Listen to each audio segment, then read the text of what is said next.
Yo, what is going on everyone? It's me, Mr. Premps, and I am here with One Piece manga chapter 1005 review and discussion, where I briefly touch on the chapter and give my immediate thoughts on it. Now, of course, I want us all to remember that these are the scans, so of course the translations might change a little in a few days once the viz drops. The scans should give us a good indication of what's going on. But before I get started, make sure you leave a like on the video, as it helps me out so much with that YouTube algorithm, and ensure that you subscribe to the channel so you never miss out when I drop weekly reviews just like this. The chapter is called Devil Child, and it's extremely fitting as being a long-time reader of the manga, there's only one person that comes to mind with that title, but we'll cover that off a little later in this review. The cover page is a fan favourite, the big homie Katakuri, and it's just him eating some donuts and drinking some milk with some kittens and puppies. And without dwelling on that too much, it's always cool seeing Katakuri, so I'm definitely not mad at this. But I think it's time that Oda goes back to the cover stories, because it will be really good to know what everyone else is doing and what's going on out there. And we really haven't got that since the Capone Oh My Family. But anyway, it's Katakuri, so as I said, I can't be mad. The chapter starts off where we left off last chapter, and that's on the third floor of the castle with Sanji and Black Maria. And someone who I believe to be Black Maria leaves a passing comment saying, "It looks like I'll have to go and eliminate those samurai." And just to remind those who've forgotten, in the last chapter, before we got that mysterious figure, we were shown that the samurai were all wounded in a room, and as this information was relayed to King, he had ordered that they go and be finished off, which clearly Black Maria has taken upon herself. But before she goes off and does this, she's got Sanji tied up in a web that's in the shape of a crucifix, and she's laid traps on the ground by the door and on the floor, and told Sanji once again to call out for Robin. And with Sanji appearing defiant and not calling Robin, Black Maria whips out some knuckle dusters, or brass knuckles, whatever you would like to call them. She slides them onto her hands and starts laying blows into Sanji, and I mean these blows are brutal, so brutal that even some of her own allies are like, damn, he'd rather die than endanger his friends. But as Black Maria continues to land blow after blow after blow, Sanji is like, yo, stop, yo, stop, yo, chill, how do you expect me to talk if you keep hitting me? And at this point, Black Maria's subordinates have basically fallen in love with Sanji. They're like, he's probably going to say something really cool, like go to hell, or kick bricks, or something along those lines. But it's within that moment that Sanji screams for Robin to come and save him. Which is actually to everyone's shock. No one expected him to give in that easily. He even gave his location and the fact that he'd be killed if she doesn't come. And mind you, we also get the reactions across all of Onigashima as the message is being projected everywhere. We see Chopper working on his vaccine, Heat from Kid's crew talking about how pathetic Sanji is, and even a reaction from Beppo and co from Law's crew. But what I really enjoyed here is that we got to see little glimpses of what's happening with everyone else and their reactions. So we can see that Jinbei and Who's Who are going at it, and Jinbei has his arm coated in haki. Frankie and Sasaki are still going at it, and Marco's in his battle with what appears to be King, and he's just finding the Straw Hats absolutely hilarious. We then go to Nami and Usopp, who are together, and Nami instantly realises that he must be up against a female. We then jump back to the third floor banquet hall, where Sanji's telling Black Maria to let him go. He's telling her that she should let him go as he's done what she's asked and called Robin. Black Maria responds that she had never intended to let him go in the first place, and that this isn't even business anymore, and that it's personal.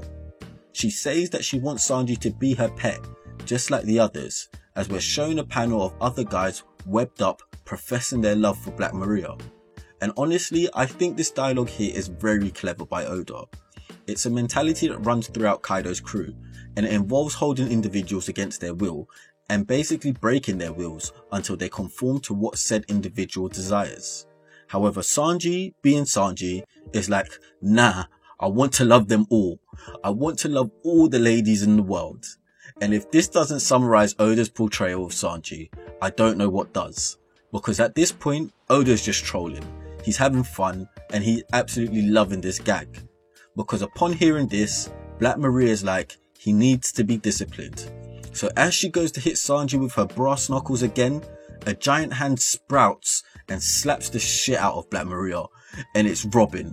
It's Robin appearing to save the day, with Black Maria in absolute shock as she can't understand how Robin got there so quickly and how she didn't get trapped. Robin explained how her powers allow her to bloom anywhere. But what I really, and I mean really love here, is Robin's dialogue, as she says how she spent so much of her life in unsavory organizations, and so seeing her friends being mistreated brings out the devil in her. And we get this beautiful panel of not only Robin looking amazing, but also the devil look in her eye. And I love this. It links back to the title of the chapter and Nico Robin, the devil child from Ohara, the one that sunk 5 marine ships and was given a bounty of 79 billion berries at the age of 8. And honestly, I'm so hyped for this because we're getting a Robin fight, which we really haven't seen and so many of us have been crying out for.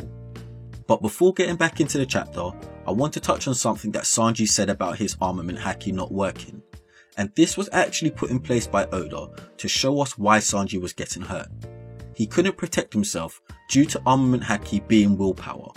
Sanji's will wouldn't allow him to activate his armament haki, as there was a slight off chance that he might hurt Black Maria, and as we know, Sanji doesn't hurt females. But moving on, Brook comes sliding in and cuts Sanji out of the webs using his Frost Underworld powers, freeing Sanji, and Brook acknowledges that this is an easy matchup for him. Sanji then explains he's going to help Kinemon and the others as he doesn't think that he can help out here, to which Robin and Brook are like, we know. But with Black Maria screaming, I won't let you get away, Oda draws this beautiful panel of Robin looking devilish, and she says, are those your last words? And I'm telling you, I'm so hyped to see Robin in action, man. We then go on to see what's happening with Yamato, Shinobu and Momonosuke, and find out that Kaido has a scouting unit called the Marys, which is what these eye things are. And since there was a mouse with one in their hideout, which was in the basement, their location has been made and no longer safe anymore. Shinobu tells Yamato to keep Momo safe and keep him out of sight, to which Yamato takes quite literally and tells Momo to hide inside her clothes, as Yamato and Shinobu fight off some fodder and begin to move. Interestingly enough, we then get the reappearance of Jack, and he's on the 3rd floor and shouts out to Black Maria. He tells her that he's going to go finish off the Scabbards himself, as they shouldn't be taken lightly, because even being close to death, a member of the Flying Six can't handle them. And for all my power scalers out there, you've got to love this, because this is power scaling if I've ever seen it in One Piece.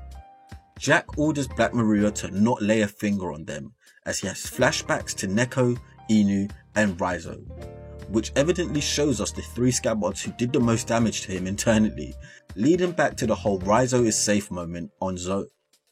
Black Maria, however, is not so happy with Jack's order, as she states he's clearly underestimating her, but she will let things slide this time as it works out more perfect this way, as she turns her attention to Nico Robin. She then tells Robin that from this moment on, she'll belong to Kaido, as Robin replies, no thanks, I'd rather die. And that brings the chapter to an end, with no break next week. And once again, I love this chapter. I know so many people wanted us to go back to Rooftop, or have an issue with the whole Sanji aspect, but this was great. I mean, we got Nico flipping Robin. We got a Nico Robin fight set up, and it's likely to be so dope. We got some typical Oda comedy in the chapter, and even a potential matchup of Sanji against Jack, as they both go towards the Scabbards. But just as an FYI, I personally don't think that this will be Sanji's matchup. But honestly, I really couldn't ask for any more myself, and I think Oda's got the pacing great recently. And with everything that's going on Onigashima right now, he's doing a great job of just giving us snapshots of everything that's going on. I would love to dive into particular aspects of what's going on and what happened in the chapter just a little bit, but I'll wait for the official release and maybe drop some of my thoughts during the week.